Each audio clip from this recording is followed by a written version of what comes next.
Shastri doctor बेडी देवरॉय जी, सुप्रसिद्ध राजनीतिक विशेषज्ञ श्री स्वतंत्र गुप्ता जी, वरिष्ठ संपादक श्री अकबर जी, आप सबका हृदय से स्वागत है। I extend a very warm welcome to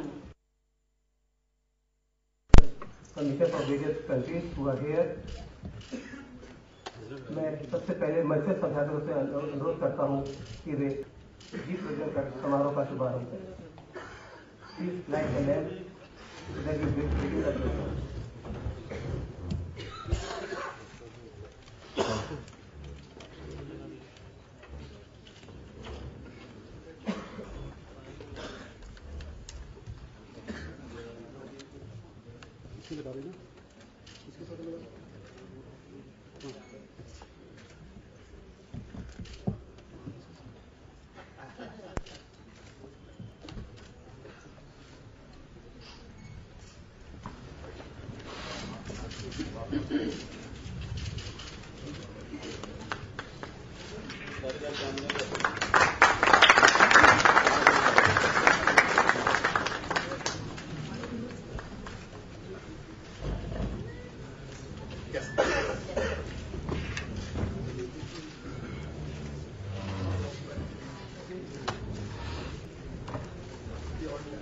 hello,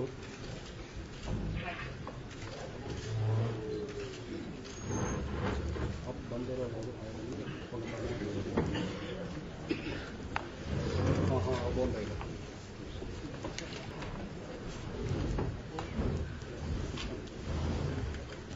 मित्रों, मैं किस किस का नाम लूं? यहाँ सब अपने हैं।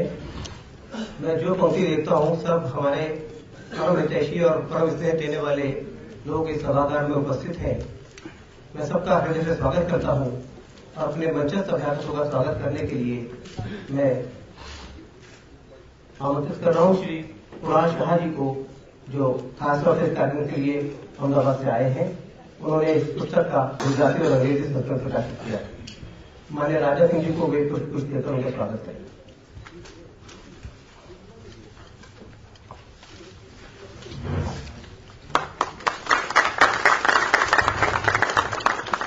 डॉक्टर स्वामी को कुछ देने के लिए मैं पीयूष जी को आग्रह करता हूं।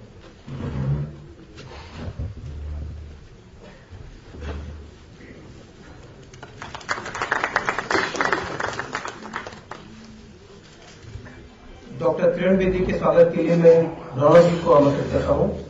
रौनक जी,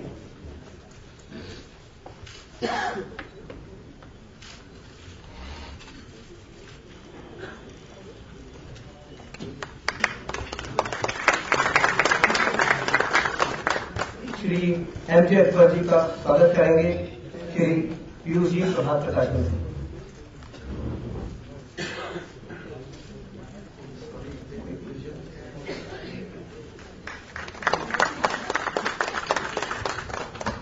प्रोफेसर विवेक देवरा जी का स्वागत करेंगे रौनक जी।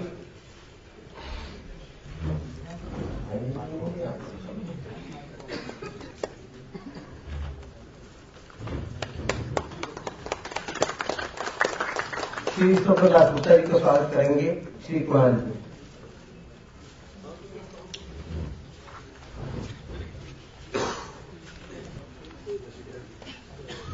डॉक्टर स्वामी का स्वागत करने के लिए मैं आमंत्रित करता हूं प्रभात के कार्यक्रम के पीयूष जी।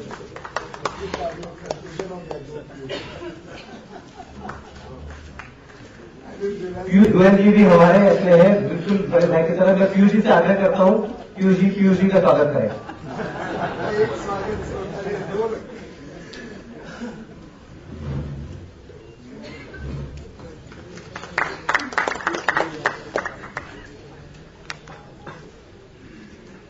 मित्रों, मोदित्व मात्र एक विचारधारा नहीं है जो चुनावों से पहले पल्लवित हुई है, बल्कि यह उस व्यापक प्रशासनिक और राजनीतिक अनुभव का नतीजा है जो श्री नरेंद्र मोदी ने अपने कर्तृत्व से प्राप्त किया है।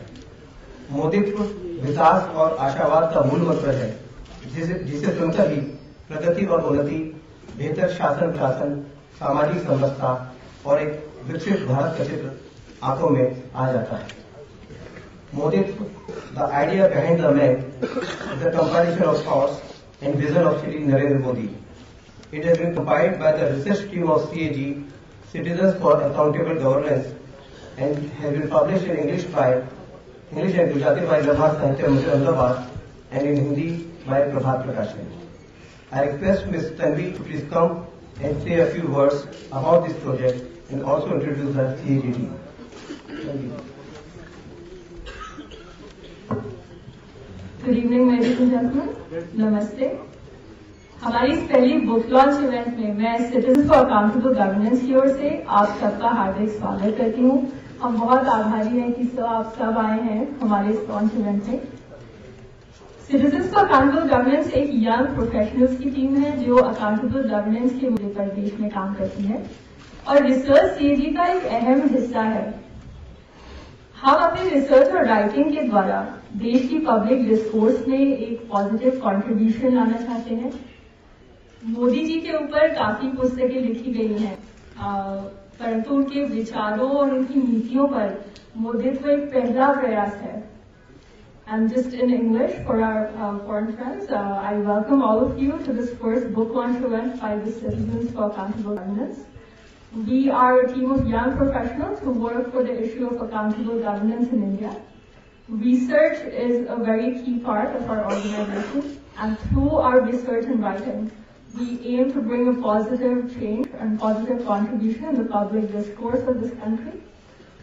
There have been several books written on Mr. Modi, but this book, Moditva, would be the first ever written on the ideas and policy ideas of Mr. Modi. So I welcome all of you to this event.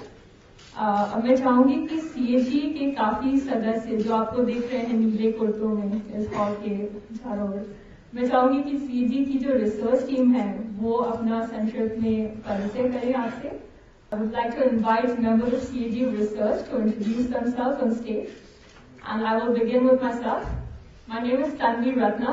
I'm a foreign policy analyst. I did my master's in foreign policy from Georgetown University, Washington, D.C., and I used to work in Washington, D.C. as an analyst prior to coming here. I would like to invite Siddharth Mazumdar also to introduce himself. Hi, my name is Siddharth Mazumdar, and I did my graduation from Columbia University, and I was working as a policy analyst before joining the research team at CAG. Hi, my name is Kiran Malik. I've studied in institutions like SRCC, IIM Calcutta, worked at BCG, and after all my experience, I have understood why Modi ji and his ideology is right for our country, and that's why I'm here today offering my full support as part of the team from CAG. Hi, good evening. I'm Raj Karan. I have done my MBA from SLITM and a marketer by profession. I've worked with companies like Vodafone, Taj, Airtel, and a proud Indian who really wants to make some difference, whatever little I can. So I'm in this team. Thank you. नमस्कार, मेरा नाम सूरज कुमार सिंह है। मैंने IT Kanpur से MSc integrated mathematics and scientific computing में किया है और मैं गोरखपुर उत्तर प्रदेश से बिलोंग करता हूँ। Thank you. My name is Siddharth Maheshwari. I'm an entrepreneur by profession, and I'm an alumnus of IIM Bangalore and an engineer. Thank you.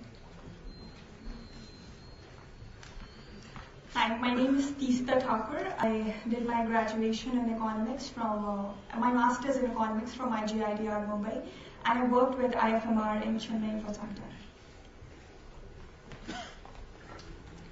Thanks everybody for your attention. I would like to hand the ceremony over to Mr. Bhatt. Thanks, sir.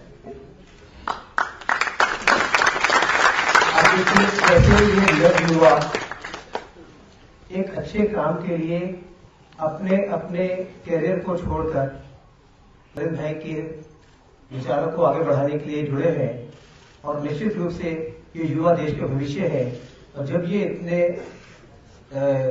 आत्मविश्वास से भरे हुए हैं तो मुझे लगता है भारत का भविष्य भी बहुत आत्मविश्वास से भरा हुआ होगा। अब मैं आग्रह करता हूं माननीय राजा सिंह जी से कि वे मोदित्व के इंग्लिश, हिंदी व गुजराती संस्करणों का लोकार्पण करें। आई रिक्वेस्ट माननीय Raja ji to please launch the book Moditva in Gujarati, English and Hindi.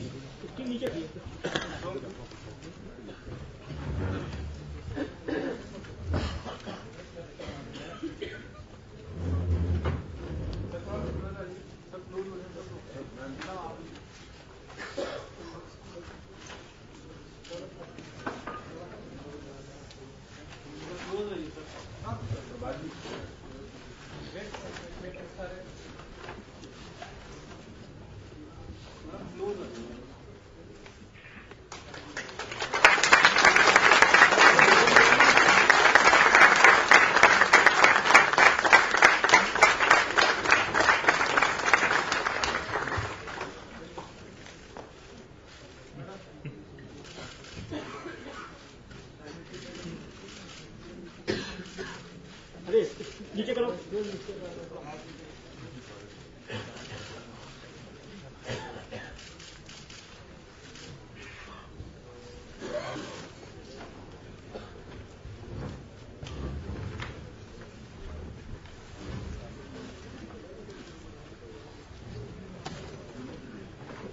धन्यवाद आदरणीय राजनाथ जी।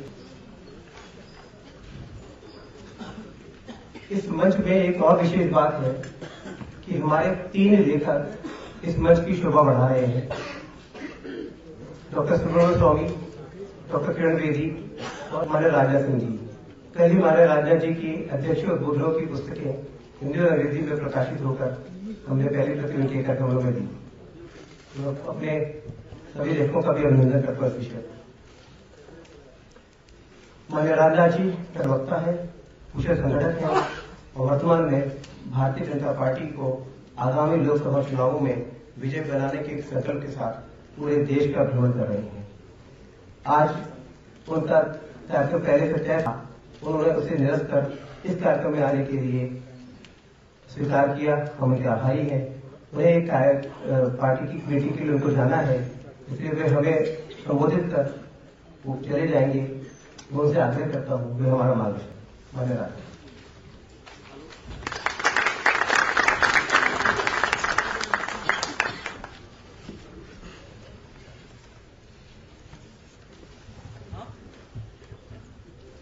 प्रभात जी ने मेरा परिचय देते समय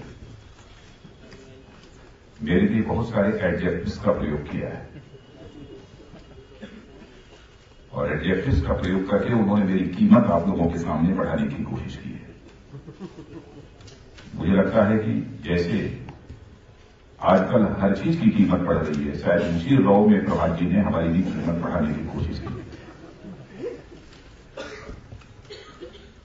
आदरणीय डॉक्टर सुब्रमण्यम स्वामी जी, श्री शिवरात्रि गुप्ता और दिल्ली की नहीं बल्कि हिंदुस्तान की मानी जानी social activist doctor Kiran Bedi जी, प्रोफेसर विवेक देवराज और एमजे अकबर शाह, श्री पीयूष गोयल और प्रभात प्रकाशन के कर्ता श्री प्रभात जी, डिस्टिंग्विश्ड डिप्लोमेट्स और यहां उपस्थित मेरे सभी मित्रों। सबसे पहले जब मैंने ये सुना कि मोदित्व इस नाम से कोई पुस्तक लिखी जा रही है, तो मुझे लगा कि किसी पॉलिटिशियन ने यह पुस्तक लिखी हो।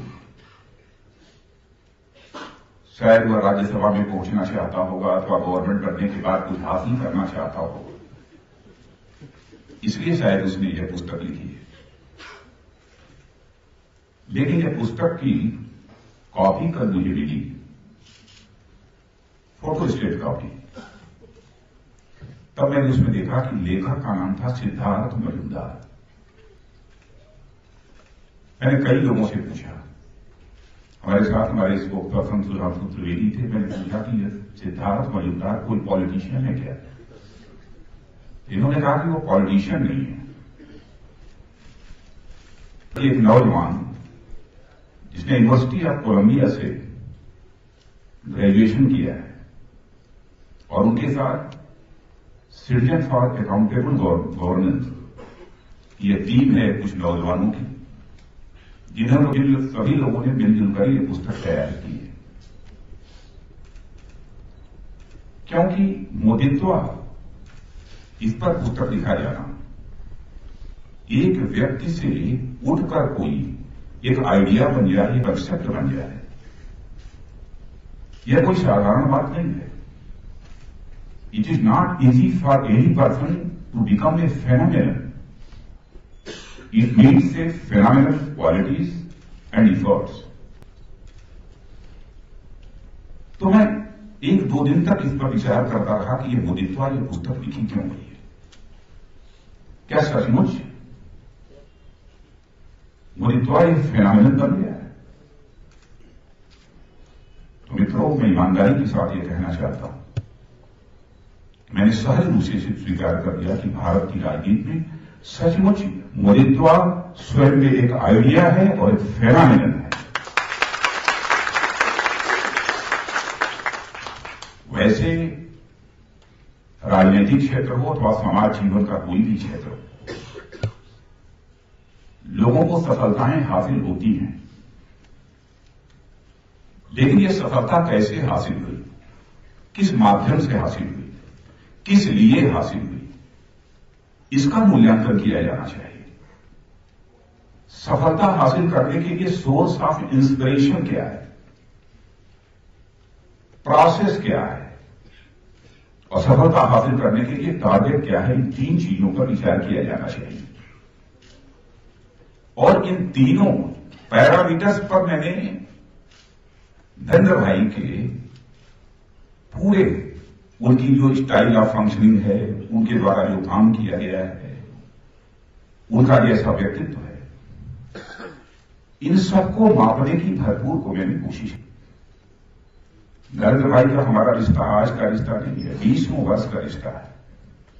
उत्तर प्रदेश का जब मैं चीफ मिनिस्टर बना था, उसके कुछ ही महीनों के बाद वो गुजरात के चीफ मिनिस्टर बने थे और उनकी वोट सेरेमनी में भाग लेने के लिए मैं स्वयं गया था। तो मैं हर चीज पर जब विचार करने लगा कि इस व्यक्ति का सोर्स ऑफ इंस्पिरेशन क्या रहा है, इस व्यक्ति ने किस प्रोसेस को अडॉप्ट किया है टारगेट को अचीव करने के लिए, तो मैं सहज रूप से इस नतीजे पर पहुंच गया कि सचमुच मोदित्वा अब भारत की राजनीति के लिए एक फेनोमेनन बन चुका है, गुड गवर्नेंस के लिए फेनोमेनन बन चुका है। इसे मैंने सहज रूप से ही स्वीकार कर लिया। जिस व्यक्ति ने बहुत ही गरीबी से अपनी जिंदगी की शुरुआत किया हो, गरीबी के त्रास के झेल को झेला, और वह व्यक्ति आज लगभग 120-125 करोड़ की पॉपुलेशन की कंट्री में लोगों के दिलों में अपना स्थान बना लिया हो, यह कोई साधारण बात नहीं है। कोई विलक्षण प्रतिभा का भी कोई व्यक्ति यह कर सकता है। वैसे मुझे याद है, पता नहीं हमारे राजीव सरदेसाई जी यहां हैं कि नहीं है, नहीं है शायद। सबसे पहले 2002 में जब गुजरात में विक्ट्री हुई थी भारतीय जनता पार्टी को और मोदी जी के लीडरशिप में जब चुनाव हुआ था, तो अपने चैनल पर कमेंट करते हुए राजीव सरदेसाई जी ने कहा, it is not the victory of Hindutva but it is the victory of Moditva. अब उन्होंने किस सेंस में कहा, इस पर तो डिबेट हो सकती है, लेकिन मोदित्वा शब्द सबसे पहले मैंने उसी समय सुना था। सेंस उसके पीछे क्या था, उसको मैं उसकी चर्चा में यहां नहीं करना चाहता। एक साधारण सा व्यक्ति यहां से उठकर और इस ऊंचाई पर पहुंचा हो, और वो भी प्रारंभिक जो जीवन सामाजिक क्षेत्र में, सोशियो कल्चर क्षेत्र में जो उन्होंने प्रारंभ किया, राष्ट्रीय स्वयंसेवक संघ, जो भारत का ही नहीं बल्कि दुनिया का सबसे बड़ा सोशियो कल्चरल ऑर्गेनाइजेशन है, उसमें प्रचारक के रूप में अपनी जिंदगी प्रारंभ की। मैं भी राष्ट्रीय स्वयंसेवक संघ का स्वयंसेवक हूं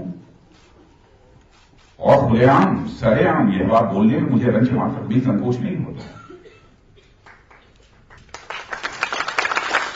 लेकिन मैं जानता हूं कि राष्ट्रीय स्वयंसेवक संघ में जो प्रचारक बनता है, वह उसके जीवन में कभी सत्ता हासिल करने की इच्छा नहीं होती है, क्योंकि प्रचारक कभी मुख्यमंत्री और प्रधानमंत्री इस देश का नहीं बना है। पहली बार यदि कोई बना है तो वह नरेंद्र भाई पहली बार गुजरात के मुख्यमंत्री बने हैं और आज हमारे ग्रेजुएट हैं। क्योंकि जब हाई स्कूल में मैं पढ़ता था तब मैं राष्ट्रीय स्वयंसेवक संघ के साथ मेरा रिश्ता है, और मैं यहां इसका उल्लेख करना चाहूंगा कि हाई स्कूल में पढ़ते हुए सबसे पहले भाषण यदि मैंने किसी का सुना था, जहां पर केवल हम 40-50 स्टूडेंट्स मौजूद थे, जमीन पर बैठे हुए थे, गोविंदाचार्य जी के भाषण से सबसे पहले मैं प्रभावित हुआ था। इसीलिए मैंने एक संघ के सामान्य कार्यकर्ता के रूप में काम करना प्रारंभ किया था। और धीरे धीरे जैसे जैसे आयु बड़ी होती चली गई, ये संघ क्या है यह समझने की कोशिश की। संघ के प्रचारकों की भूमिका क्या होती है, इसे समझने की मैंने कोशिश की। उनका समाज के लिए किस प्रकार का त्याग और समर्पण होता है, ये समझने की हमने कोशिश की। मैंने देखा कि एक भी व्यक्ति नीचे से लेकर ऊपर तक ऐसा कोई नहीं था जो कभी सोचता रहा होगा कि हमें राजनीतिक क्षेत्र में काम करने के लिए जाना है, बल्कि राजनीति से दूरी बनाकर बराबर राष्ट्रीय स्वयंसेवक संघ के हर प्रचारक और कार्यकर्ता ने रखे। राष्ट्रवाद, नेशनलिज्म, उसे कल्चरल नेशनलिज्म भी कह सकते हैं, कुछ लोग हिंदुत्व भी कहते हैं। वैसे हिंदुत्व इस शब्द का प्रयोग करते हुए मुझे रंच मात्र भी हेजिटेशन नहीं होती।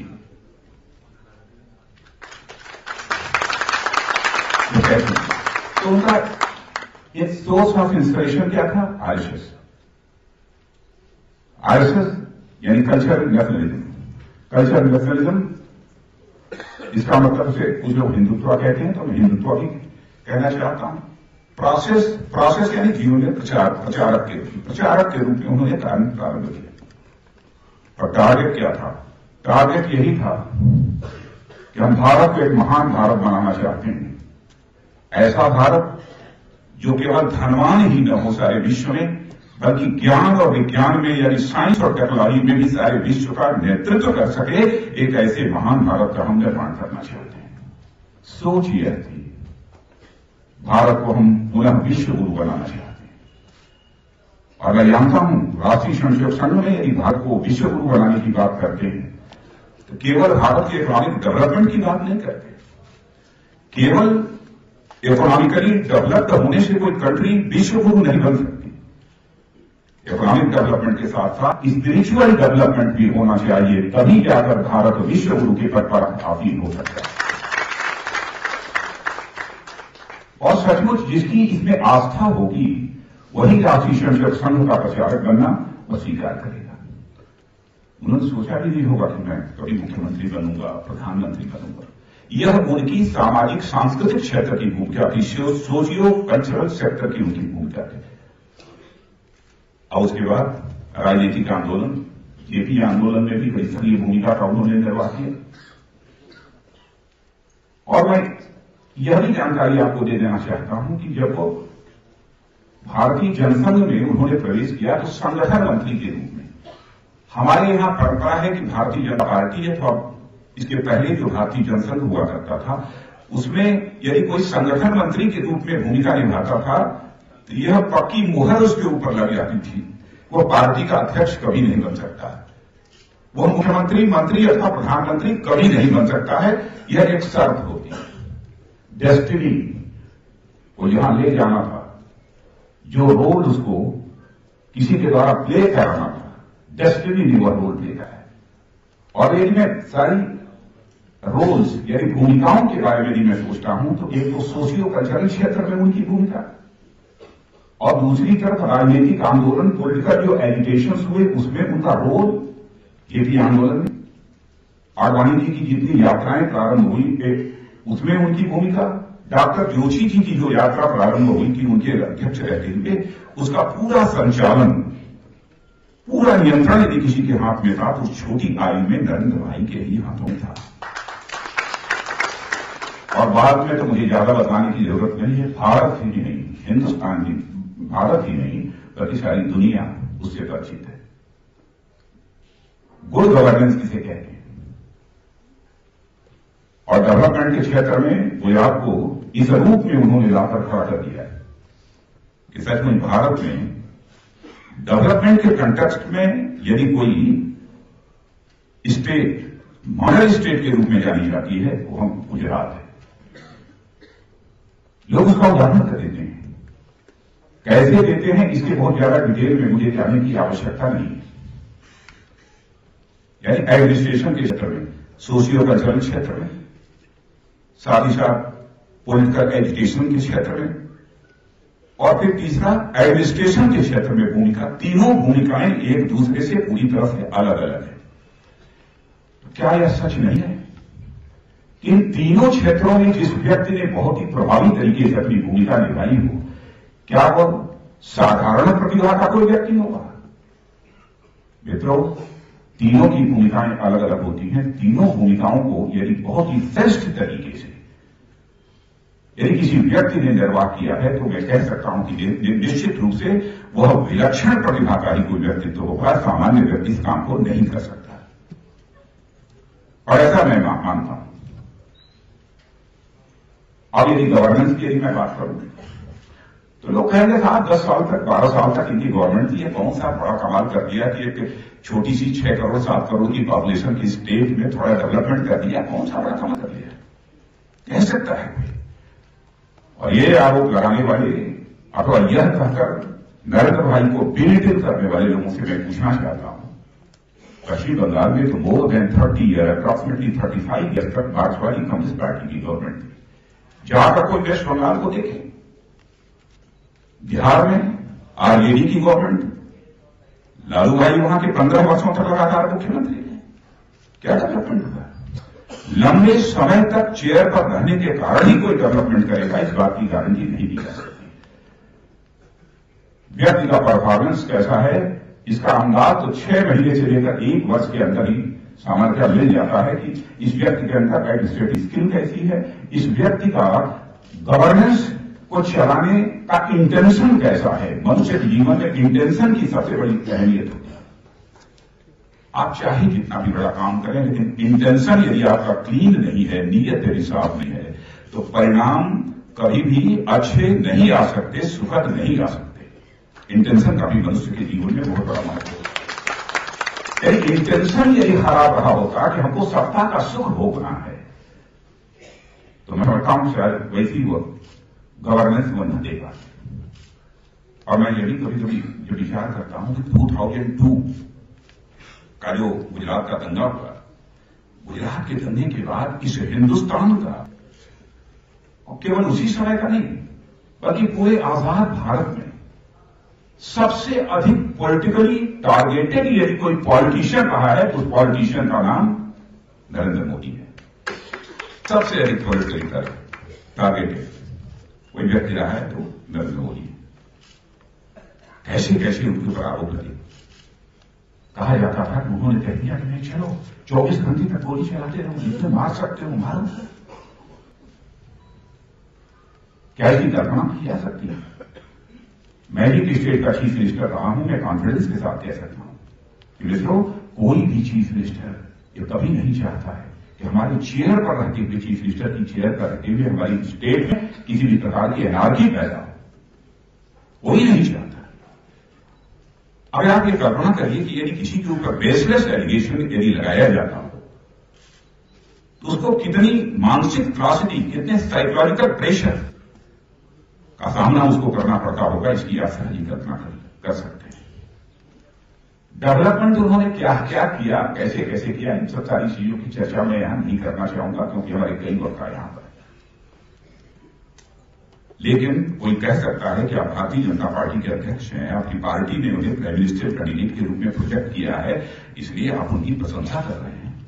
तो मैं यह कहने वालों से मैं पूछना चाहता हूं, 2010 में कांग्रेस लड़ी यूपीए गवर्नमेंट में 20 पॉइंट प्रोग्राम के इंप्लीमेंटेशन में सर्वाधिक श्रेष्ठ सबसे अच्छे स्टेट के रूप में किसी को रिकॉग्नाइज किया तो वह स्टेट थी गुजरात।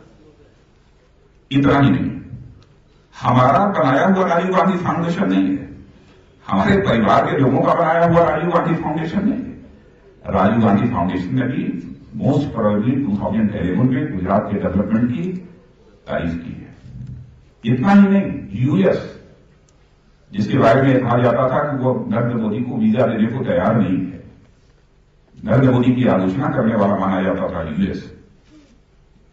यूएस की पार्लियामेंट की एक रिसर्च टीम ने उनके परफॉर्मेंस की सराहना अपनी रिपोर्ट में, रिसर्च रिपोर्ट में की है। ये कैसे हुआ है?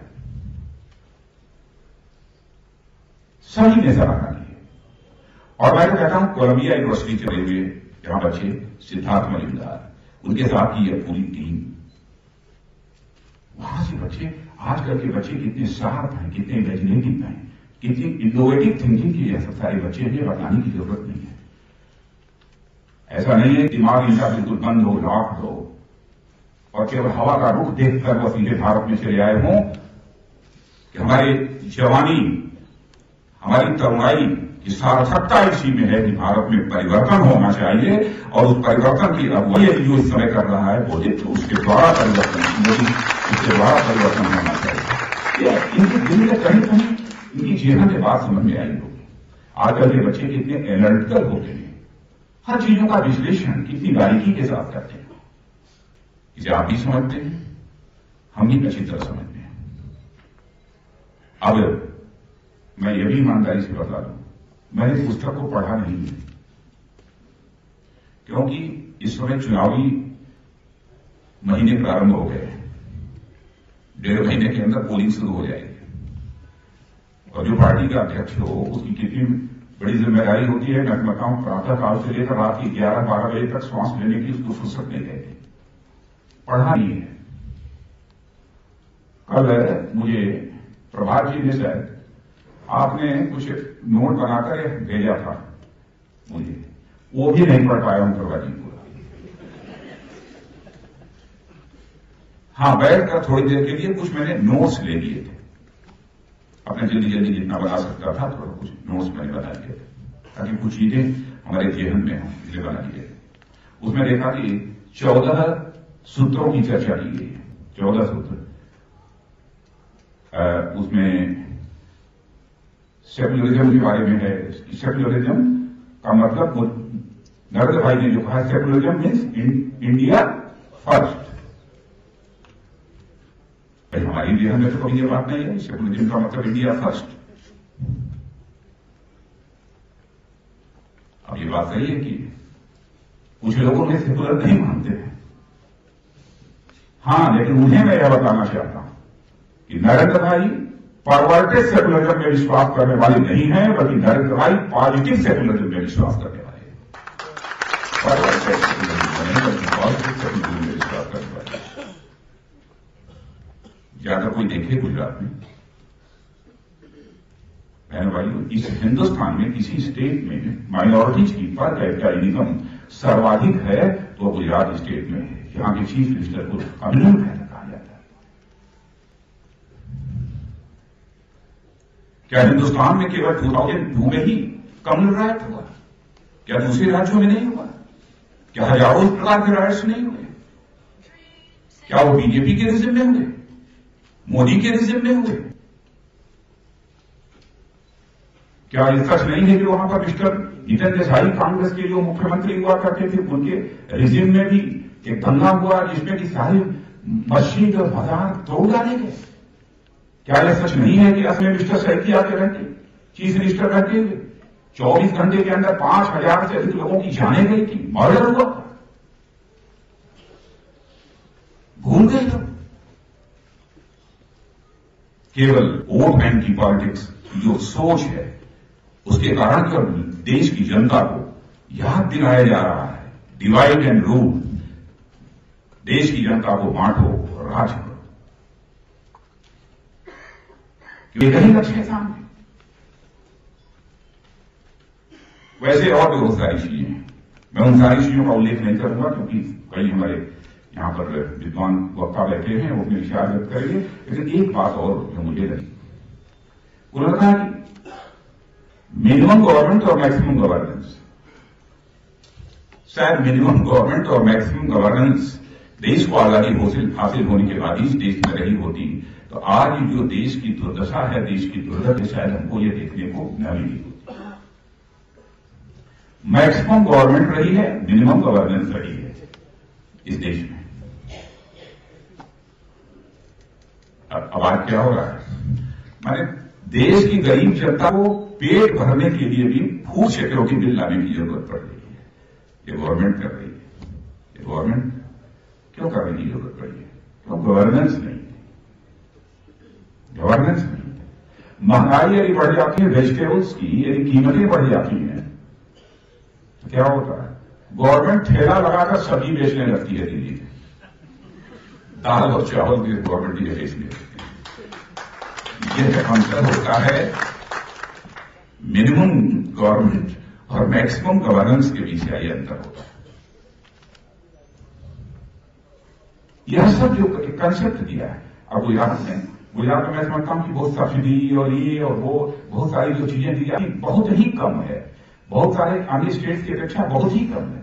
वहां पर गवर्नेंस है, कैसे कॉमन मासेस को एम्पावरमेंट किया जाए, कैसे उन्हें शक्तिशाली बनाया जाए, कैसे उनके अंदर क्षमता पैदा की जाए, यह सब बहुत सारे काम किए हैं। ऐसे 50 काम मैं इस समय गिना सकता हूं, लेकिन 2 घंटे 2.5 घंटे का समय लगेगा, इसलिए उसकी चर्चा यहां पर नहीं करना चाहता।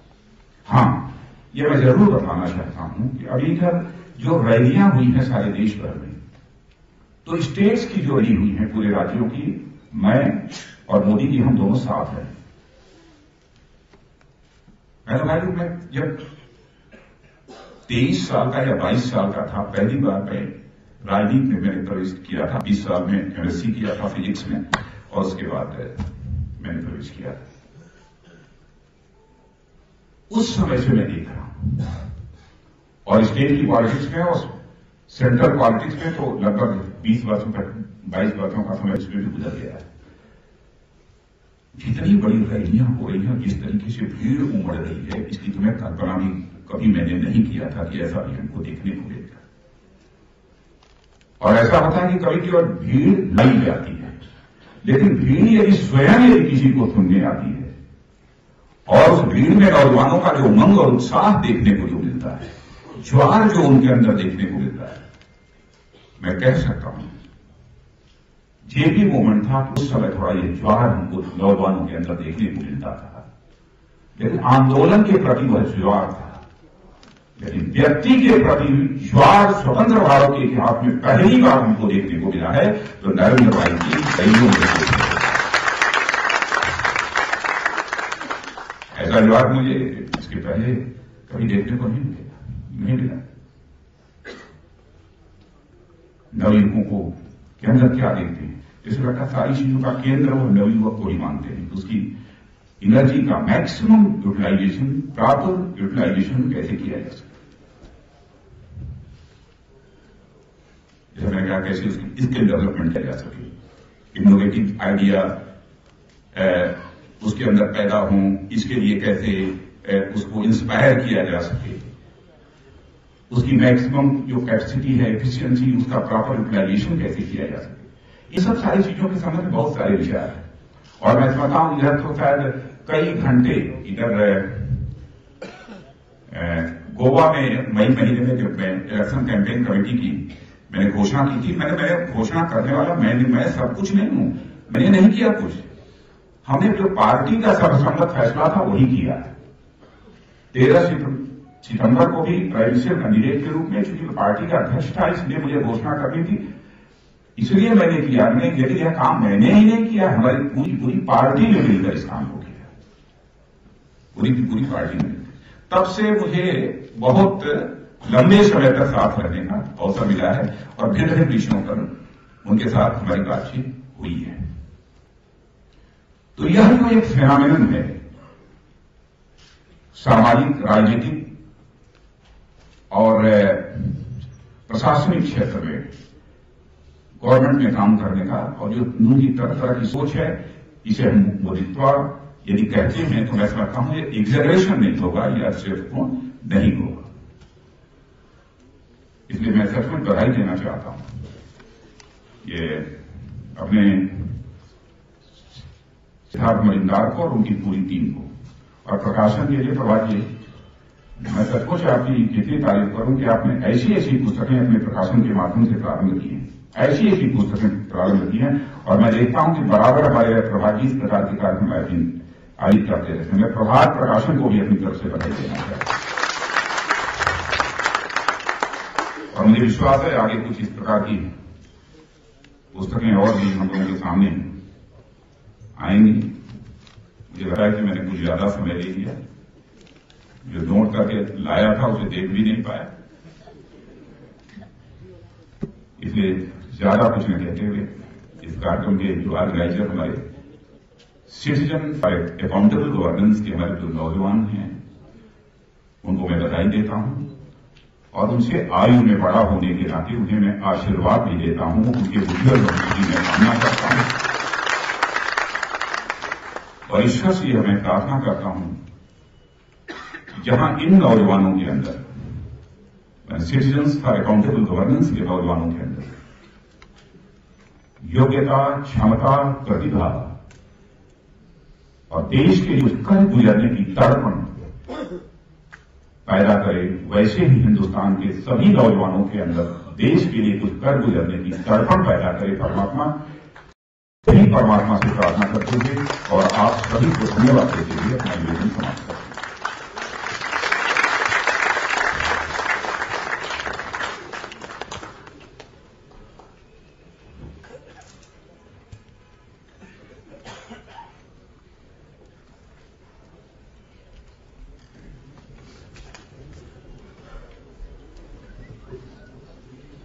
पूर्व विधायक कार्यक्रम में माननीय राजा जी को जहाँ है, मैं उनका बहुत आभारी हूँ।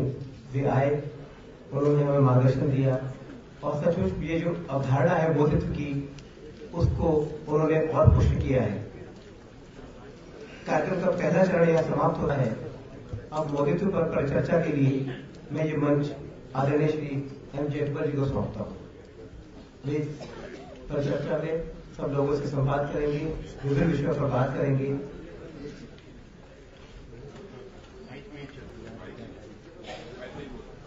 साउंड जरा माइक को चेक करें please.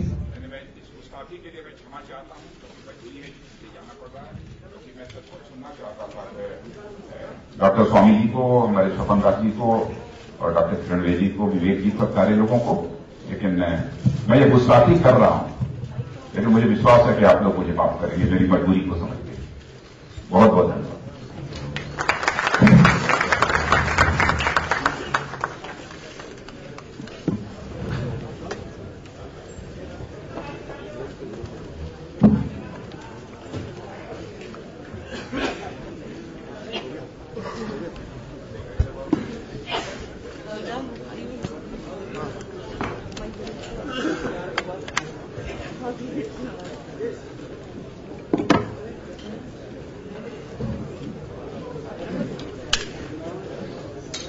Welcome friends to the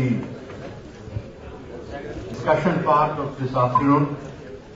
We are starting with Dr. Swamy and Dr. Vivek Dev Roy. I don't know if Dr. Swamy will be pleased at the fact that the media has started leaving when you're going to see.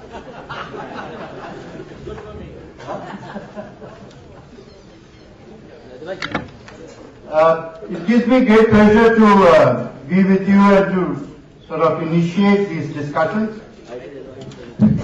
I'd just like to begin. I've read this book, and I got a copy only this morning. The very first sentence of the book, I think, sets the tenor for change outside the conventional realm of expectation. The very first sentence is a definition of secularism. The essence of secularism is that all religions are equal before the law. I think there is no better definition of secularism. That, Indian secularism is not Europe's secularism of Karl Marx or of Voltaire. India's secularism is equality of every faith, both before the law and within society. And therefore it is only in India and nowhere else in the world that you can get up in the morning and you can hear the bhajan, you can hear the azan, you can hear the church bells peal, and you can hear the Gurbani. There is no country in the world where you can hear all four at the same time.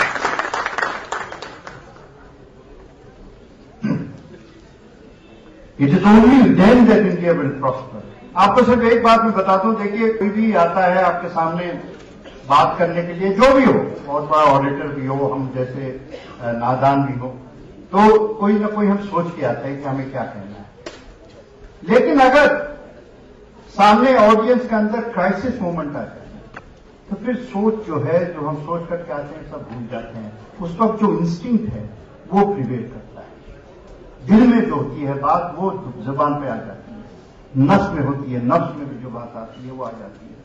और इस बात को मैं देखा अपने सामने आंखों में। मैं पटना में जब नरेंद्र मोदी का भाषण हो रहा था और उस वक्त बम छूटने लगे मैदान में, कि आप किसने क्या किया था वो तो अलग है अपनी बात, लेकिन सामने तो जिंदगी मौत का सवाल था। उस वक्त तो एक क्राइसिस मोमेंट था, इंडिविजुअली कलेक्टिवली। उस वक्त मोदी ने क्या कहा था मैं शायद नहीं भूलूंगा, और वही है सेकुलरिज्म। उन्होंने साफ कहा था कि हमारे हिंदू भाई सोच लें, तय कर लें, गरीबी से लड़नी है या मुसलमान से लड़ना है। और हमारे मुसलमान भाई सोच के तय कर लें, हिंदू से लड़ना है या गरीबी से, दोनों बातें। और ये हम इस मुल्क में तय करना है कि हमें गरीबी से लड़ना है, किसी आपस में लड़ना है, ये हो जाए, ये बहुत बड़ी बात हो जाएगी। और अगर यही हमारा भविष्य है तो मैं आज सुकून के साथ एक भविष्य का इंतजार कर सकता हूं। This book also, just briefly, has some tremendously and very eclectic list of role models. I've very rarely seen such a collection of role models. I'm sure very easy to find out. And I'll just give you a little list. Chanakya, Ashok, Akbar, in a sense, have become cliches. Let us be frank about it. We all use these three names. But what is found very interesting, and only those who have studied history will understand the impact and meaning of the other names. Sher Shah Suri, the founder of infrastructure as a developmental concept. Jahangir, just not only justice, but I think somebody should read the Jahangirnama or should be made into part of a curriculum. The laws of governance or the rules of governance are fascinating. By the way, two of the things which I will direct your attention to: no octroi, no taxes on trade between Bengal up to Kabul.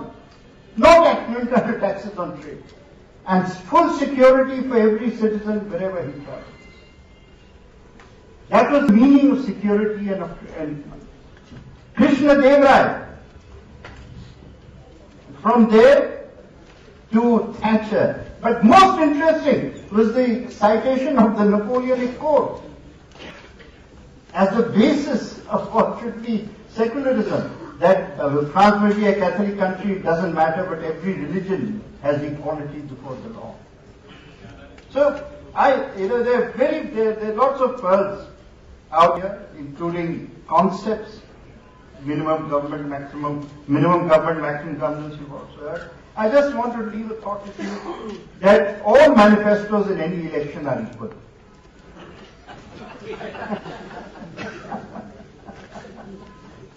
It is the translation of manifestos in which is the key. And it is the last mile of how you turn a manifesto into governance that gives you the credit. And what this book is really, manifesto to aata rahega aur jata rahega. This book is a dictionary or indicator of how precisely that manifesto will become part of an emerging India's reality. And I'll tell you very basic, if I have to sum it up into a simple word, this is the story of how every Indian, he says over and over again that I don't care whether we win by any number of votes, but the government is for every citizen, including those who do not vote. And it says, if I have to sum it up, it's Bijli, Kapada, Dukan, Anaj, Naukri. These are the 5 essentials which are essential for India and will be the basis. And I just want to leave this thought that when we began with secularism, that we end. Let us remember, and this is what this reminds me, onions and potatoes have no religion. Blood and sweat have no religion. Water has no religion. Industry has no religion. Every Indian deserves the right of opportunity, and every Indian deserves the right to rise a few rungs on that ladder of success. Only that means something for all of us. I opened the discussions with my very old and very good friend Dr. Swamy and Vivek Devroy, who I'm sure who needs no introduction as an economist. And let me please allow Dr. Swamy, would like to take the floor first.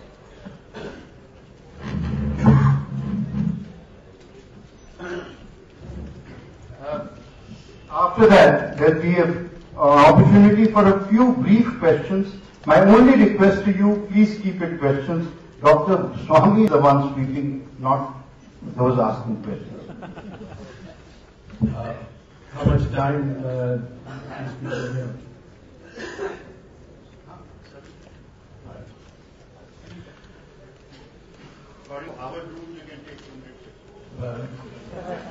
Harvard just now is not a very popular name with me.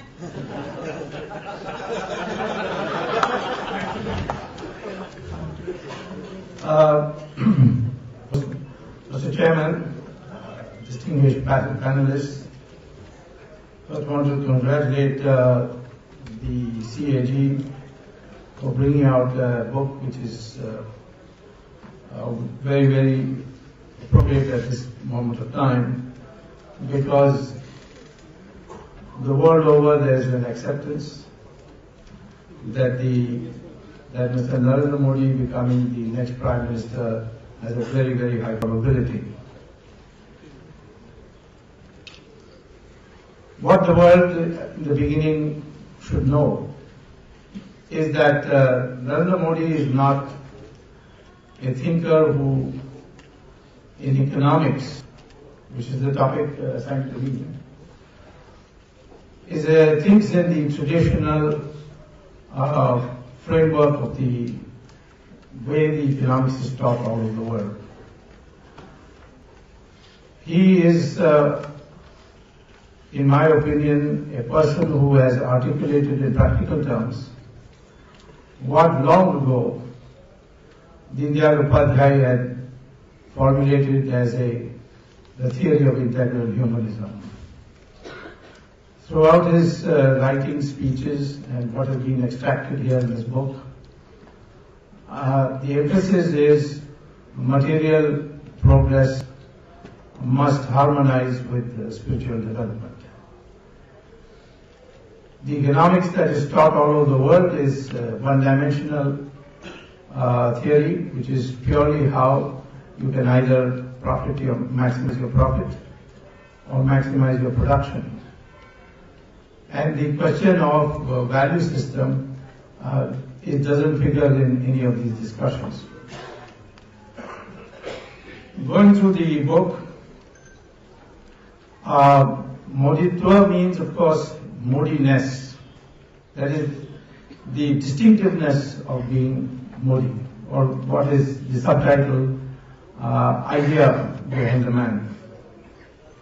So after reading the book, I would like to present my points in terms of principles that he has initiated in this book, what comes out of this book.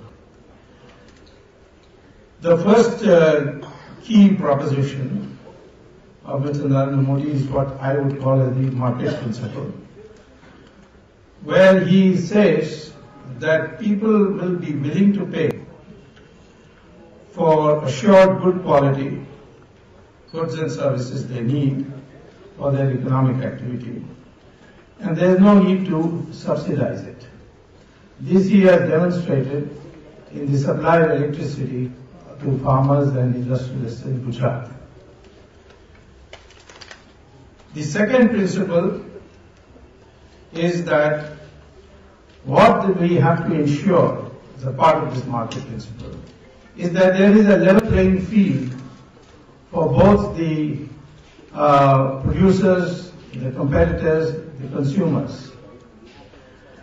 And when you apply this principle, certain things which look as if you are against the market principle can be easily explained. For example, the question of Walmart coming to India. Walmart will come to India with the benefit of receiving funds from American banks at 2% interest. And they will be able to participate in the cheap labor that India has. If the existing Indian traders have to compete with Walmart, they will have to access capital at 12 to 18% and compete with Walmart for the same cheap labor. This is not a level playing field. And it could be made overall, there could be a compensation if the American would allow our companies to take our labor to their country and build roads and houses and so on, where we have an advantage, and draw on the capital, cheap capital of America. That the United States will not agree on the grounds of immigration. So this inequity, this lack of level playing field, is the reason why the BJP has been against allowing Walmart into the country. The second key principle is what I call as responsive governance, and that is, in Modi's own words, that as society progresses, the focus of government must shift and change and adapt. That is, the government must withdraw from some areas and enter other areas. And then he, of course, quotes Chanakya, saying that the government is the chariot and the people have to be the charioteers. So this less intrusive government, more extensive government, a healthy balance that is to be achieved between authority and accountability, is what he has called as the participatory budget. The third key proposition that comes out of this book is known as what I call as the optimization principle. That in every economic decision there is not only private costs and private profits or gains, but there is a social cost and a social gain. And therefore, for example, if you have a factory which pumps in smoke into the atmosphere, the factory owner may make profit, but the society loses because the health hazard that creates. Or if somebody starts a orchard, then a person next door can set up a beehive and benefit from the fact that the bees can go and extract honey from the blossoming flowers before the fruit.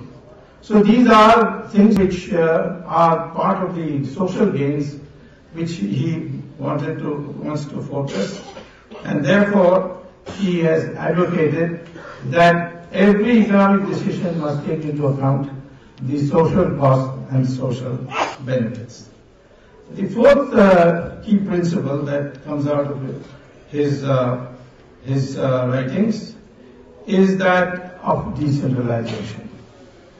If I may put it in a simple way, what essentially he's saying is that if you have a complicated problem, of an n-dimensional complicated problem, you convert it through decentralization into n problems of one dimension each, which are easy to solve. Instead of taking the n-dimensional problem as a totality, you break it up through decentralization into simpler problems. And the final, the example I can give you is what the Japanese did to the American radio and television industry. The Americans were producing Motorola and so on, were producing radios in a greatly integrated production system, where the material came through one door and the transistor or the radio or the television came out of the other door. What the Japanese did was they took the transistor, for example, the radio, and broke it up into several parts, and had each part produced in a small industry framework where the overheads were very low, and therefore the cost of production came down steeply, and that's how the Japanese were able to put Motorola and American companies in these areas of business. Finally, throughout Narendra Modi's writings, we find great emphasis on productivity and innovation. We all know that but for innovation, the growth rates would have accelerated over the last 200 years the way it did. Railways, Bessemer steel plant made a big difference to industrial revolution. Then jet engines, fax machines, teleprinters, they made a big difference in the early 20th century. Internet now has completely transformed the way production is conducted now, and the transaction costs have come down. So Mr. Modi, in his writings, his speeches, shows that this is the focus that has to be given. And after all, if India has a population below the age of 35, of more than 70%. This is the young population which will produce the innovation. And we have got many areas where we can produce new innovations. The use of thorium. We have got probably 40% of the world's thorium deposits. Uranium will be exhausted by 2050. So to convert thorium into usable uranium and thereby generate power is a great advantage we have. Or to use our research to bring in hydrogen fuel cells for automobiles, which the Japanese are already doing. So these are the 5 principles that emerge out of my reading the book. And they're very cogent principles. It's a new way of viewing economic development and economic policy. And I think this original way of thinking is more suited to our culture, our value system, and therefore I really congratulate the publishers of this book, and particularly the Prabhat publishers and Mr. Majumdar for putting together this, Majumdar and his team for putting this book for the benefit of the people. Thank you.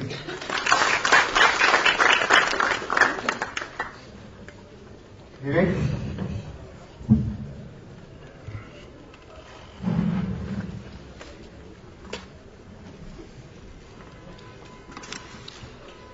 Thank you, Mr. Chairman and ladies and gentlemen. Let me begin by thanking Siddharth and CAG for having given me the opportunity to read the book and for having invited me here. I think people who asked for CAG audits never anticipated that a CAG audit would be applied to an individual or a chief minister or a state government. I dare not disagree with what Dr. Swamy has said, because I will never hear the end of it. So therefore, let me add some principles to the list that he's already given. And when I say this, I'm going to draw a slight distinction between what has already happened in Gujarat and what Mr. Modi contemplates for India. It's a bit of an artificial distinction, but it is a distinction still worth remembering. And most people who will probably read this book and react to this book will look at it from the lens of what is likely to be implemented in India.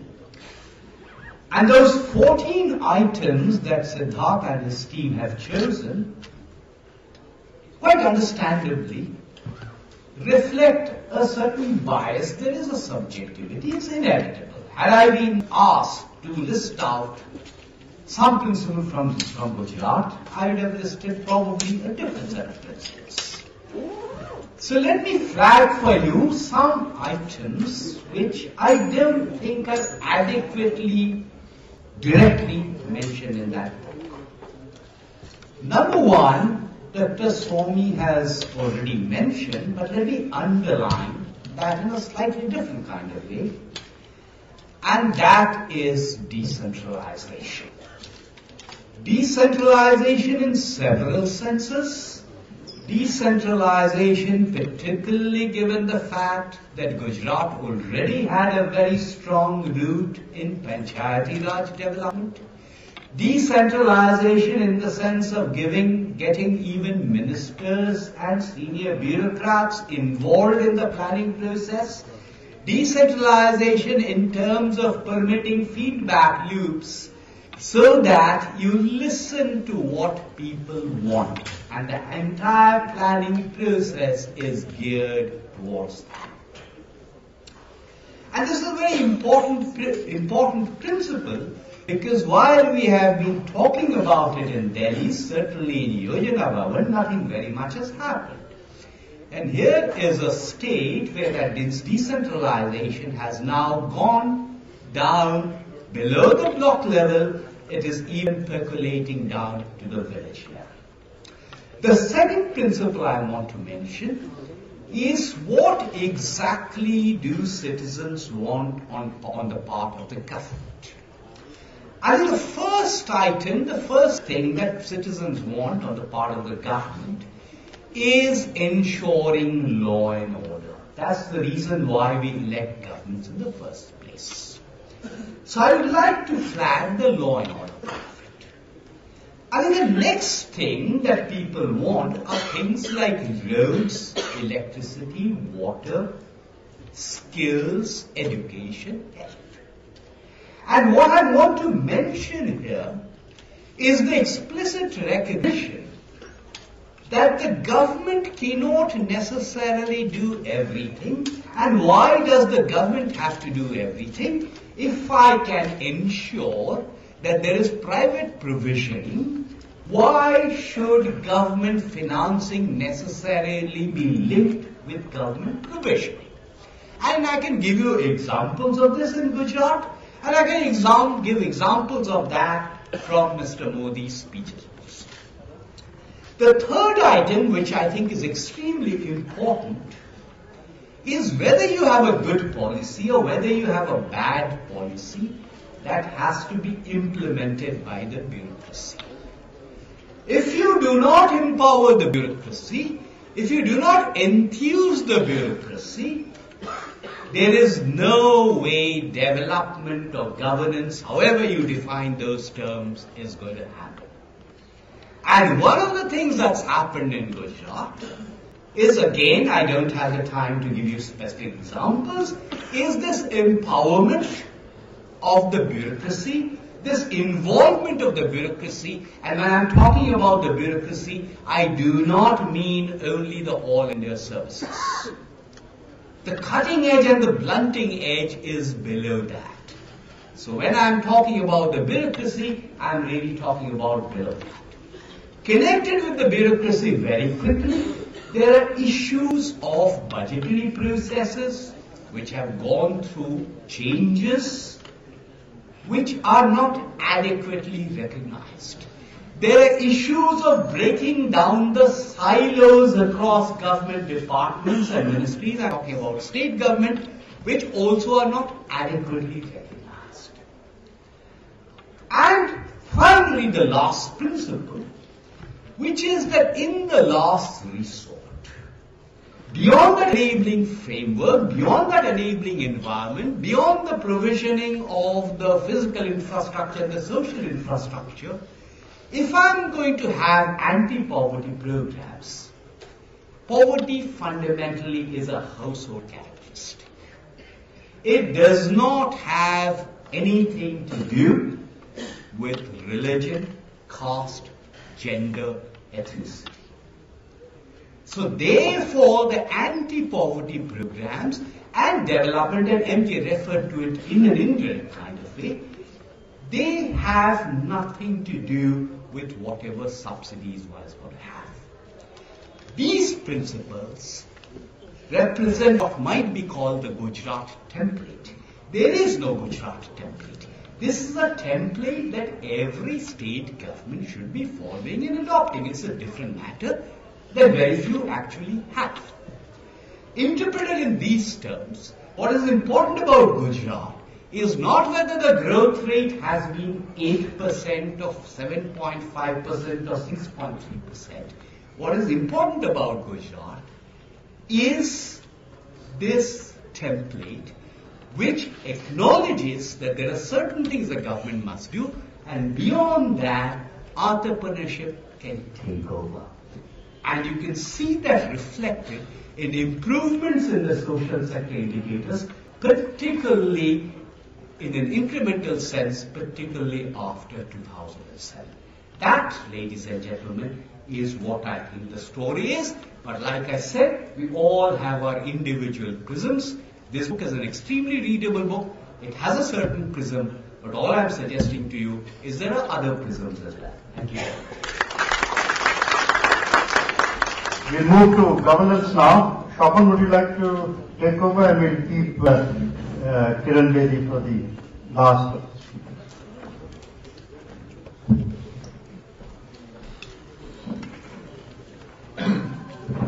Thank you, MJ. I'll be extremely brief because I think you've had an overdose of speeches today.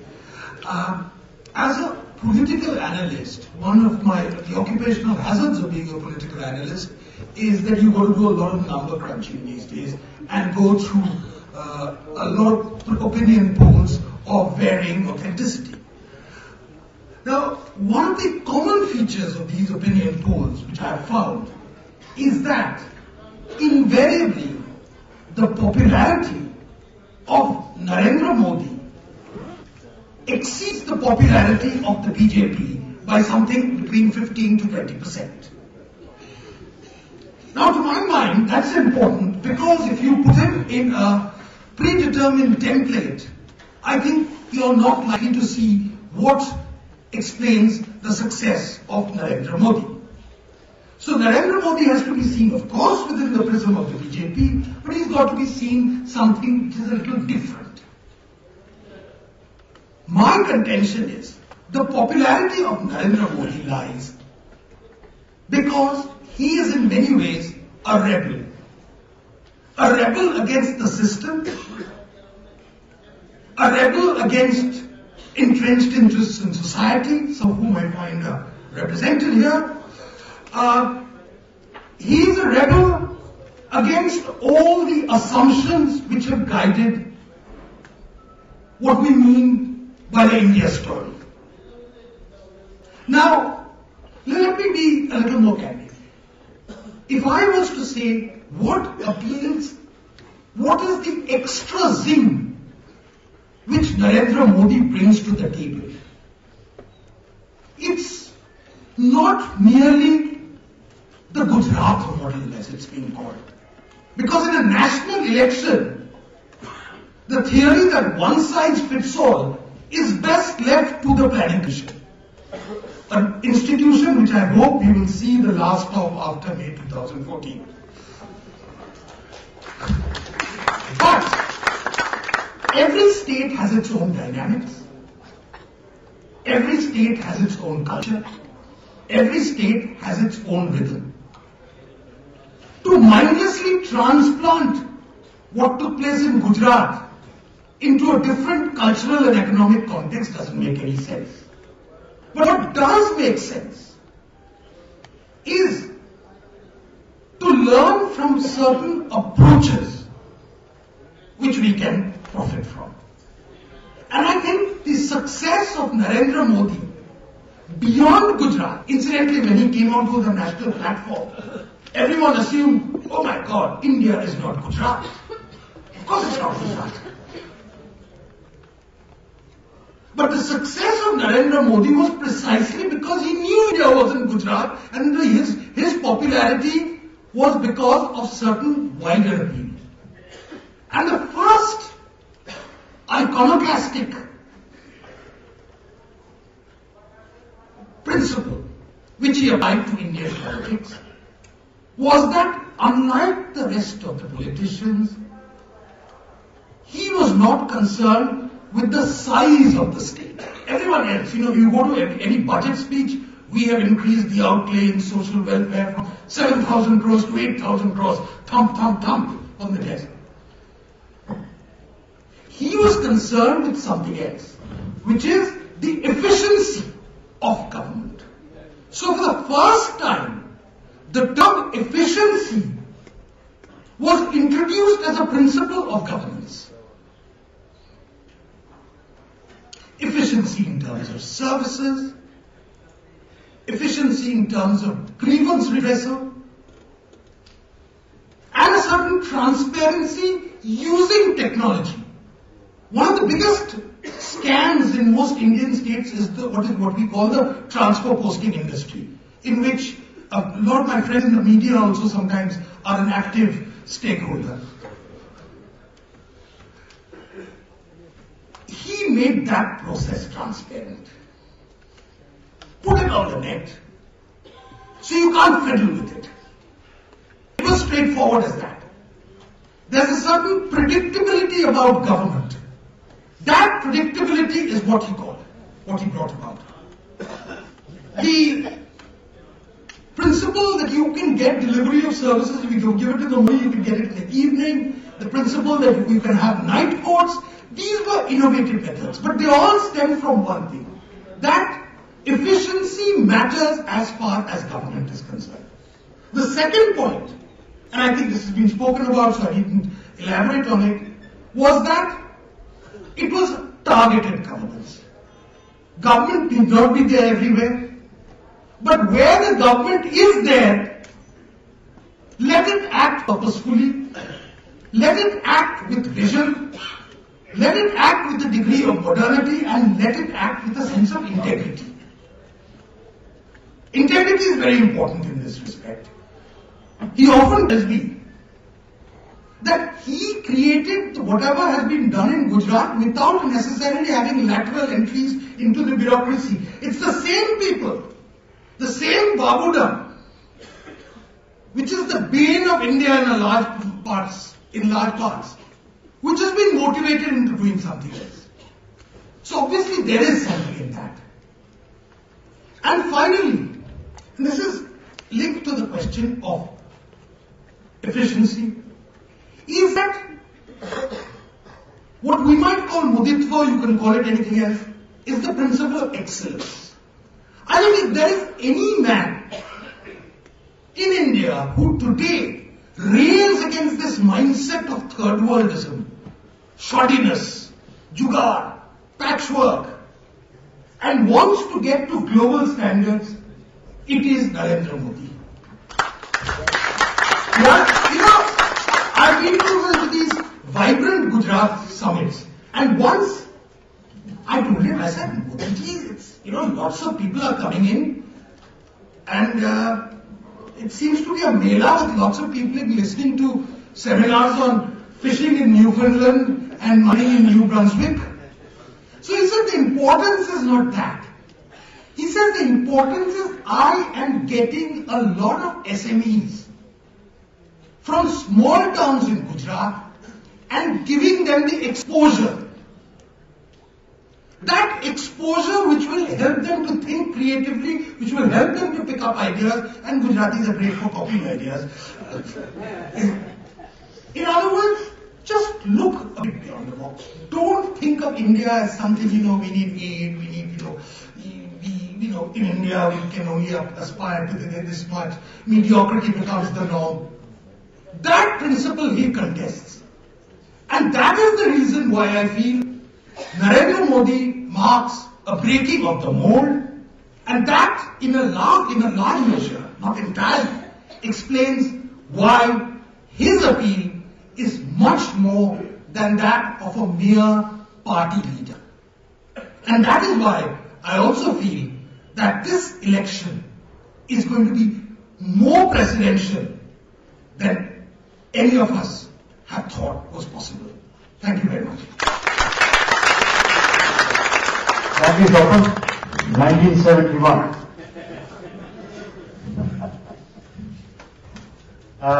Finally, not finally, Piyush will round up the. Let's have some Q&A. They all got a 6 o'clock deadline.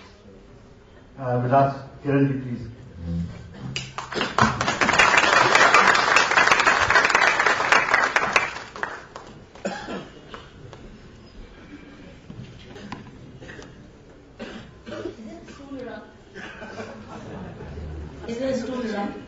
एक stool है मैं नहीं तो आधों को तो देख नहीं पाऊंगी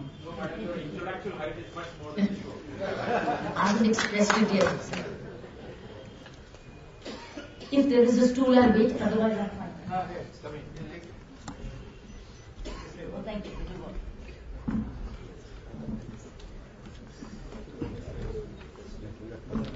Yes.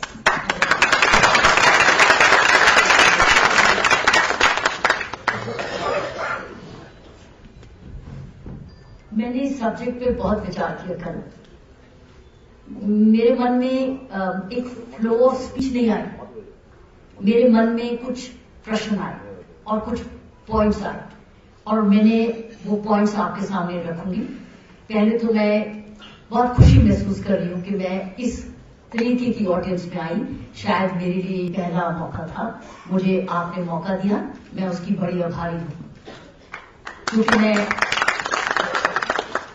इस तरीके के मिक्स ग्रुप में शायद जिंदगी में मेरे लिए पहला मौका हुआ इसलिए मैं बहुत प्रिविलेज महसूस कर रही हूँ और एक कर्तव्य भी निभा रही हूँ. इसलिए out of that sense of commitment and duty I gave a lot of thought to this. And what did not flow from my mind was a flow of a speech.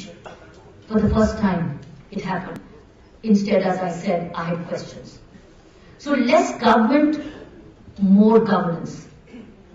Here are my 5 cannots for Mr. Modi. Because now we expect if Mr. Modi comes as the Prime Minister of this country, and as you know, weeks ago and months ago as an individual voter, I said my vote is for Mr. Modi. I've said it. And I've said it for somebody who does declare political inclination, but I said it. Because I was finding that things are getting too chaotic.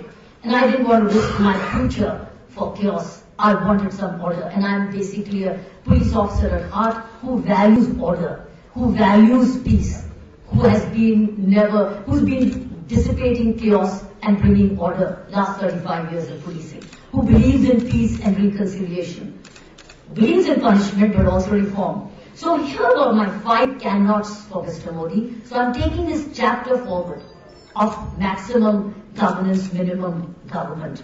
So these are 5 cannots which Mr. Modi, when he comes if he does, from Gujarat to the center stage, what are his 5 cannots? His more governance cannot begin without the elected members of parliament of his government in power, or his party in power, observing a proper 365 days of code of conduct. This is my first cannot. Which means he must ensure, as the Prime Minister of this country, if it happens, that his members of the parliament observe a 365 days of code of conduct. Which means, as the leader and as the Prime Minister, we as citizens of this country want him to redesign the oath which the members of Parliament take. I want to redesign the oath. Why? We want no pepper spray in the Parliament. We want no mics to be used. We want the Lok Sabha not to be a Lok Sabha. That's what Times of India very beautifully said. Let the Lok Sabha not be a Lok Sabha. We want it to be Lok Sabha. And we don't want the Rajya Sabha to be a Raj Sabha. We want that to be a Rajya Sabha. How does he ensure that? To my mind, the governance will begin with the way the parliamentarians will function. To my mind, this is the biggest challenge before him as a different kind of Prime Minister who leads the Parliament and the Lok Sabha and Rajya Sabha towards performance rather than disruptions. So this is my first cannot, which he cannot, as he wants to be having maximum governance, minimum government, to establish that how do his members of the Parliament and his party perform. Second, the government in power cannot be in maximum governance, with Parliament delivering the least, as I said. These are my 2 points combined. Third, cannot be in maximum governance without the right officers at the right place. Without the right officers at the right place. And to my mind, here are the key right officers and the key positions which changes the destiny of that place. I've experienced this 35 years. Whenever we got the right police commissioner, we moved on. When we had Mr. Ved Marga, we did a lot. When we had somebody else, we had problems which are still under investigation for us. And God knows how long they will. So what I'm saying is, he cannot have maximum governance if he doesn't put in place a system of right people for the right post. Which means, what are those posts I'm looking at? I'm looking at beginning with the right cabinet secretary.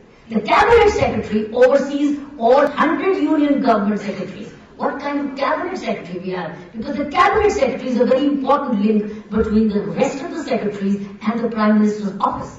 Therefore, what kind of cabinet secretary does he bring to the table? What kind of person does he begin? And secondly, how is the selection done? Is it by himself or is it tripartite? Does he involve the leader of opposition also? And does he bring in an independent person also to select a cabinet secretary which is acceptable to all, which is trusted by all, which is valued by all? So what are the other key positions? The chief secretaries of states. The moment you have the right chief secretary of the state is in good hands. The moment you have a weak chief secretary, you have Uttarakhand. That is the result of a collapse of administration. So what I'm saying is, he wants minimum government, but maximum governance. And that comes through right chief secretaries, right director generals of police, and right revenue commissioners.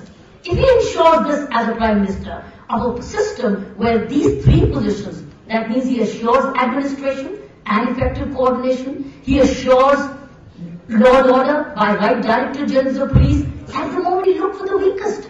We look for the weakest and not the most efficient, but the weakest. We need to find the strongest and the most strongest and professionally sound. Revenue takes care of revenue generation, which means huge amount of money in the kit. So that means you got money, you got law and order, and you got governance, you got administration. You can do with less government then.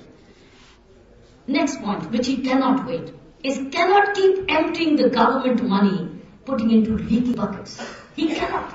He has to check the plugs. He has to plug the leaking buckets. He cannot just keep emptying. What we are looking for is immediate leadership and populism, where you bring money, saved money from one account and put into leaking buckets. So in the end, we just keep borrowing money every year. We live on borrowed money. He has to ensure that all the leaking buckets are shut. That alone will ensure good governance. And last, fifth point, which is cannot, is he cannot ignore the 2 crore public servants we have in this country today, and it was rightly mentioned. It's talked about them. So while we talk about the chief secretaries, the DGPs and the revenues, we've got to have the bottom-up approach.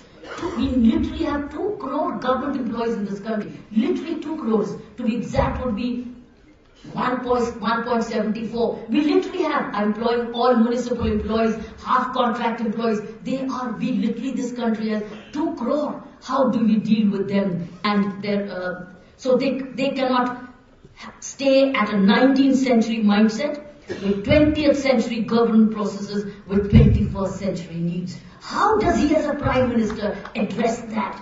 2 crores. That means we need to link them. Now, I'm on the final five cans, which he's doing. But I'm looking at the 5 cans. I finished with the cannots. So let me look at the 5 cans.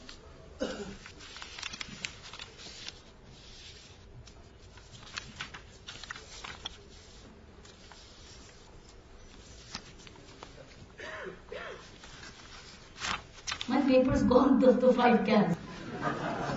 It's missing. Probably it's left in the car, doesn't matter. I'll tell you the 5 cans, which I recall from the paper. I've got only the last one sheet.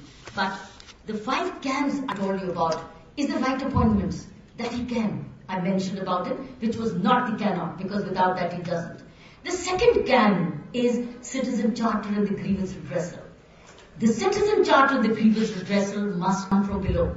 Because how does the 2 crore? He can. Which means all the 2 crore go through a whole training program of the citizen charter and the grievance redressal. If it comes by ordinance, excellent. I think the future government would be gainer. If this government doesn't bring by ordinance, bring it anyway. And some states already have a civil delivery system. They already have. Chhattisgarh has in many states. That's why they've been voted back to power. Because they did it. When they did it so well, the whole country needs it. That's the second can is citizen charter, grievance redressal with a calling system. I need help.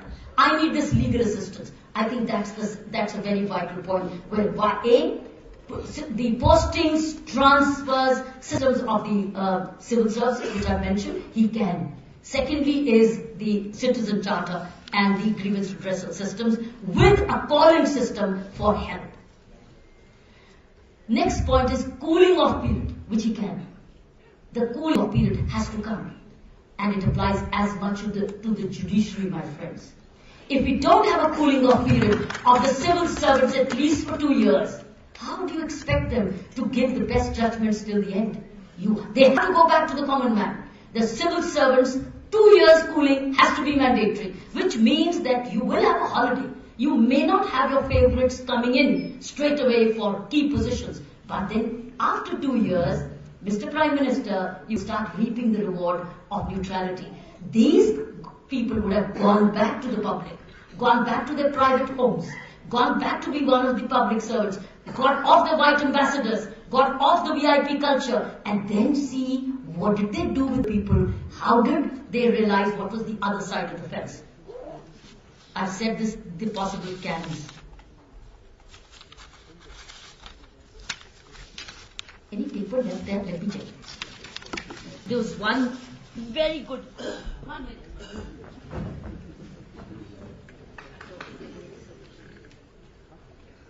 Okay, doesn't matter. I did so much of homework, these scans.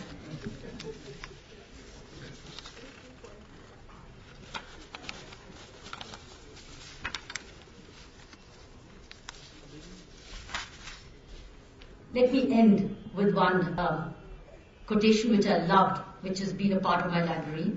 It is the duty of government to make it difficult for people to do wrong.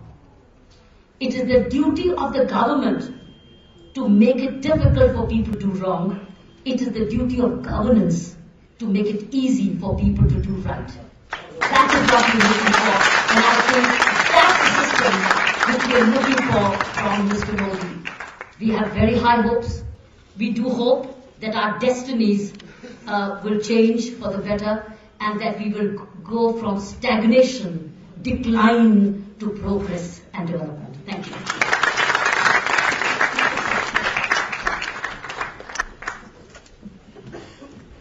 That was the fifth can. I did it. Piyush, would you like to round up? We are running out of time. Maybe I could take some questions afterwards, even if they have to go. No problem, we'll allow them some questions. Today audiences want a little more interactive participation. You have to have somebody to answer. I'll wait, I'll stay back and answer if anybody has any questions. Thank you very much, Charper. Very, very grateful thanks to all the panelists. It was wonderful of all of you to come here today. And most importantly, I think a big round of applause for our young, enthusiastic CAG participants.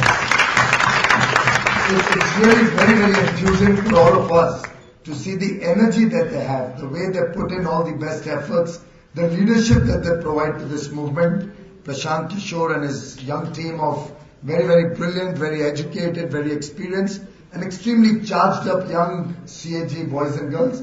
A big thank you to all of you from all of us who are a part of the party and with Modi ji. Please keep up the good work and we really appreciate what you're doing. I have very, very good news for all of you. Even I did not know it, but I feel very privileged to announce that a part of the proceeds of this book will be going for the Modi for PM fund. They want Modi ji to be the PM, and they have voluntarily said, Saurabh and his team, that we want to give this, the proceeds of this book largely for the Modi for PM fund. A very big thank you as the treasurer of the party to all of you. I must say it's a very educative and informative compilation of Modi ji's thoughts and actions, also his ideas. And I tried to summarize all these 14 chapters and a lot of what the panelists said. And I thought possibly it could be summarized in one sentence. End of the day, outcomes matter, not merely outlays. And I think a lot of what the panelists said, a lot of the guidance that Kiranji gave, thank you very much Kiranji for both the can-nots and the to-dos. I have noted all 10 of them and I promise you they'll be escalated to Modi ji. And I assure you, all of us in his team, led by Modi ji, will be committed to your can-nots and can-dos, and it'll be a kind of reminder to us all the time in our public service and our duties to the nation. Vivek, Swapanda, Kiranji, Dr. Swamy, all of them espoused different aspects of the book, and I think in a way gave us very insightful information about the book. I just thought I'll delve on 2 or 3 issues which are often debated and are often agitating television anchors about Gujarat, which I wanted to put in the right perspective. One issue that very often comes to fore is, Gujarat was always doing very well. What did Modi ji do? Or Gujarat always had the entrepreneurial spirit. So what else is new? I tried to map it out in 4 or 5 issues. First of all, the legacy of growth, the so-called great growth of Gujarat, before Mr. Modi became Chief Minister, was a 4% growth. 96 to 2001, Gujarat grew by 4%. 2002 to 2012, Gujarat grew by double digits, 10% plus. And if that is not significant, I don't know what is significant.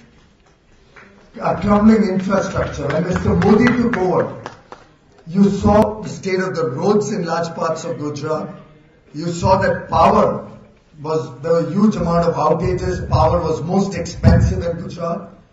Power was not available for everybody. Water was not available for everybody. He set these things right. Today you have some of the best roads in Gujarat.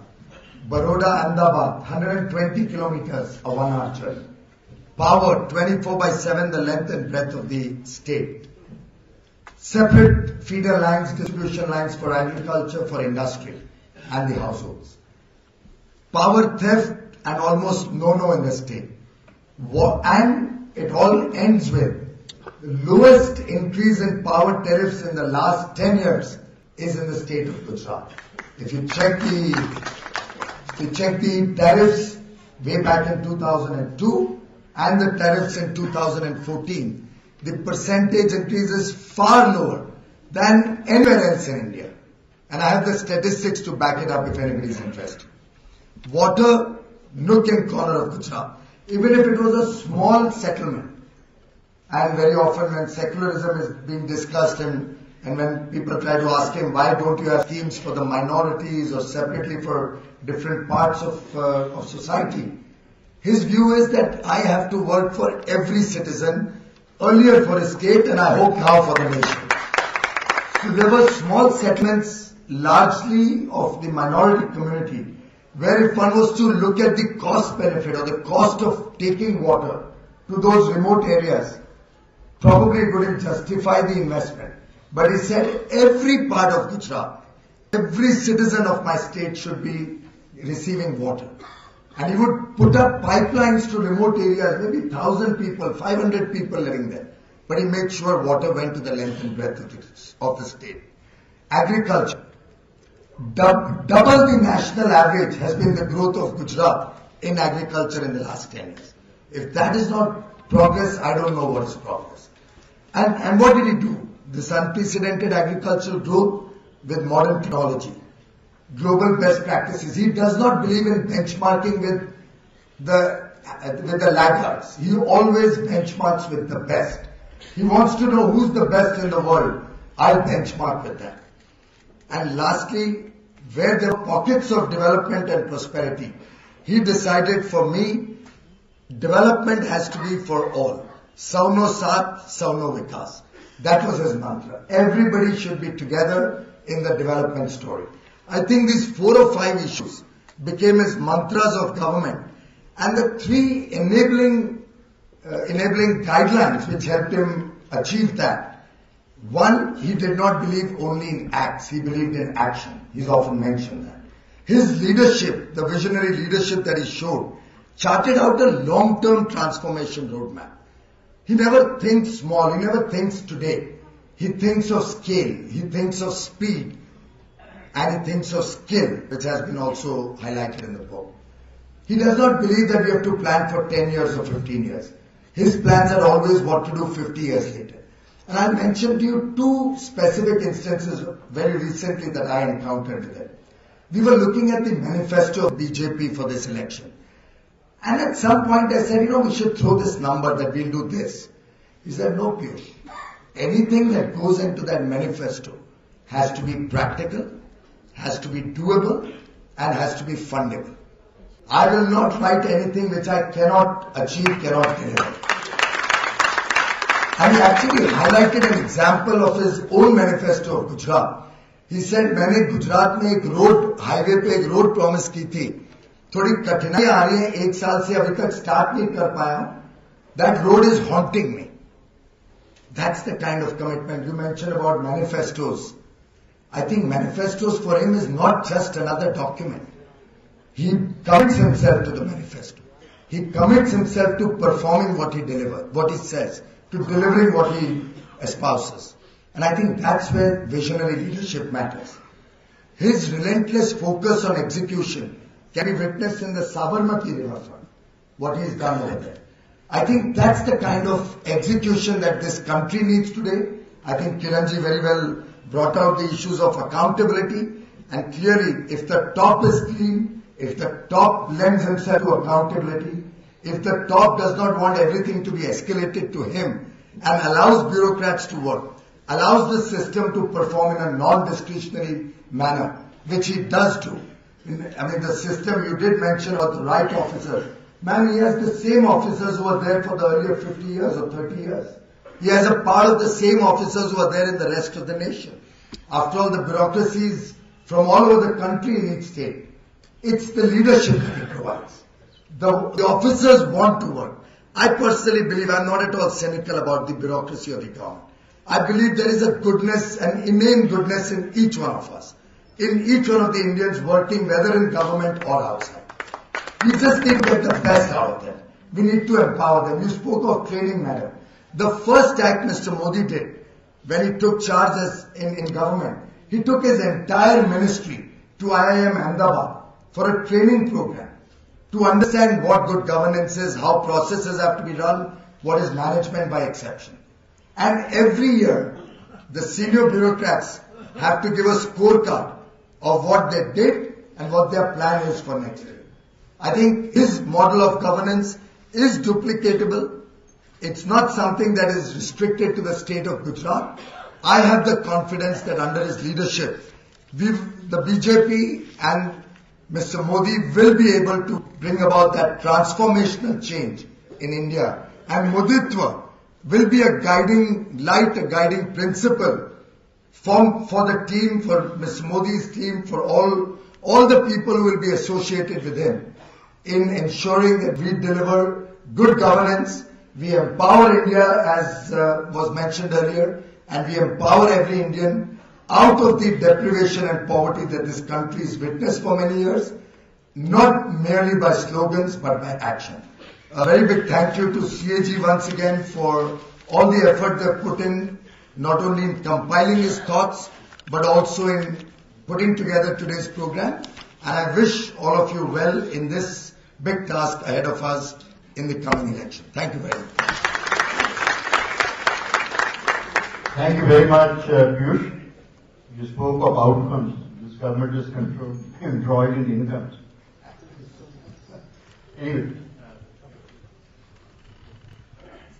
साथियों के अंतिम चरण में है, मैं कुणाल जी से अनुरोध करता हुए आए और सबका विधिवत धन्यवाद ज्ञापित करें। इसके बाद जलपान की व्यवस्था है, आप सब लोग जलपान करके जाइएगा नीचे। I request you all to please have a cup of tea downstairs.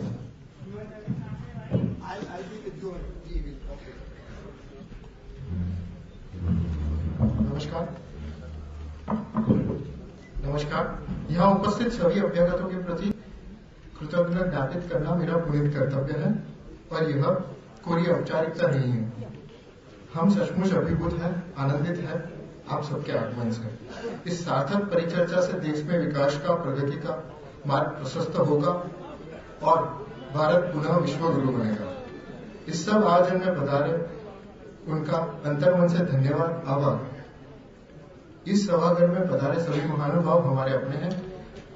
आप हमारे निमंत्रण पर यहाँ आए, मैं आप सबके प्रति अंतर्मन से कृतज्ञ हूँ। I also express my gratitude to His Excellencies, Ambassador and High Commissioner of various nations who have graced this event with their presence. Print और इलेक्ट्रॉनिक मीडिया के सभी बंधुओं का यहाँ आने के लिए आभार। पुनः आप सबके प्रति मेरा कोटि कोटि आभार। आप सबसे अनुरोध है कि कृपया बाहर जलपान के लिए पधारने का कष्ट करें। Thank you.